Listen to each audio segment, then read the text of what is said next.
Umbul-umbul dan bendera Muhammadiyah berukuran kecil menghiasi kota Ambon dalam rangka menyambut musyawarah wilayah Muhammadiyah Maluku ke-9 yang akan berlangsung di Auditorium Unpati pada tanggal 10 hingga 12 Maret 2023. Di sepanjang jalan Jembatan Merah Putih JMP misalnya, bendera Muhammadiyah berukuran kecil terlihat menghiasi jembatan itu.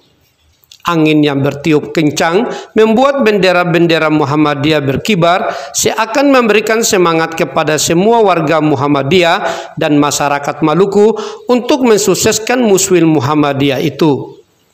Informasi yang berhasil dihimpun Maluku Newsco menyebutkan para peninjau dan peserta Muswil dari 11 kota dan kabupaten di Maluku sudah berada di Ambon. Dari Ambon, Rizal Tomagola melaporkan.